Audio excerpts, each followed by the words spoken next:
আসসালামু আলাইকুম। কেমন আছেন সবাই? কুরবানি ঈদ কেমন গেল? নিশ্চয়ই সবাই মাংস খেতে, খেতে অতিষ্ঠ হয়ে গিয়েছেন। এইজন্য নিয়ে আসলাম আপনাদের জন্য পেঁপে দিয়ে এই মজাদার সবজিটা করে। এই সবজিটা খেলে আপনাদের পেটের যেকোনো সমস্যা থেকে দূর হবে এবং সুস্থ হয়ে যাবেন সবাই। প্রথমে আমি এরকম একটা কাঁচা পেঁপে নিয়েছি। তারপরে এর মাথার অংশটা কেটে ভালো করে ছুলে নিয়েছি। ভালো করে অবশ্যই ছুলবেন। এই পেঁপের যে সবুজ অংশটা থাকে খোসার, সেটা থাকলে কিন্তু পেঁপেটা তিতা লাগবে।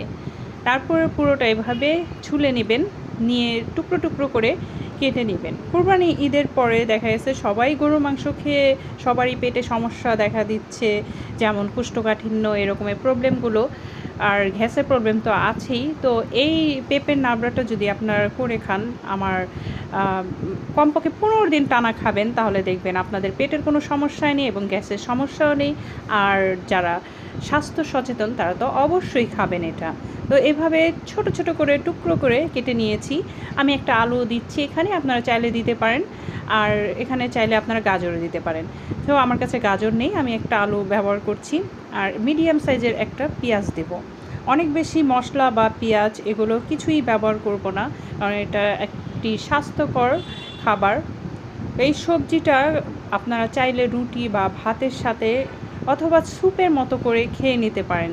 যাদের অতিরিক্ত গ্যাস, বুক জ্বালা-পোড়া করে, তারা যদি এটা স্যুপের মতো করে চুমুক দিয়ে ২-৩ বার খান, তাহলে দেখবেন একদমই শান্তি মিলছে।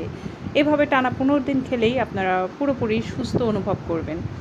তো এইভাবে নিয়ে পেঁয়াজটা কেটে নিয়েছি। এরপরে সব কিছু একসাথে দিয়েছি ১ চা চামচ লবণ, ১ চা চামচ আদা রসুন বাটা আর সামান্য পরিমাণে হলুদ এবং মরিচের গুঁড়ো। এটা একটু কালারের জন্য, আপনারা যদি না চান তাহলে দিতে হবে না। তারপর এটাকে দিয়ে ঢাকনা দিয়ে জাল করে নেব যতক্ষণ সিদ্ধ না হয়। মাঝে আমি ২ বার দেখে নিয়েছি। তো পুরোপুরি সিদ্ধ হয়ে গিয়েছে। এখন এটাকে একটা ডাল ঘুটনির সাহায্যে এভাবে একটু গালিয়ে নেব। আপনারা আলু ম্যাশ করার যেটা থাকে ওইটা দিয়েও গালিয়ে নিতে পারেন।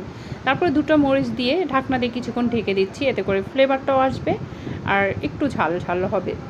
আর এখানে সামান্য, একদমই সামান্য তেল দিয়েছি। তার ভিতরে দিয়ে দিয়েছি ২ কোয়া রসুন কুচি করে, আর দিয়ে দিব কিছু সরিষা। সরিষাটা আপনারা চাইলে দিতে পারেন, না চাইলে দিতে পারেন না। আমার কাছে এর ফ্লেভারটা ভালো লাগে, তো আমি খাই। আপনারা দিয়ে দেখতে পারেন। তারপরে এটাকে সরাসরি দিয়ে দিচ্ছি সেই পেঁপের নাবড়ার ভিতরে। হয়ে গেছে। কেমন হয়েছে অবশ্যই কমেন্টে জানাবেন।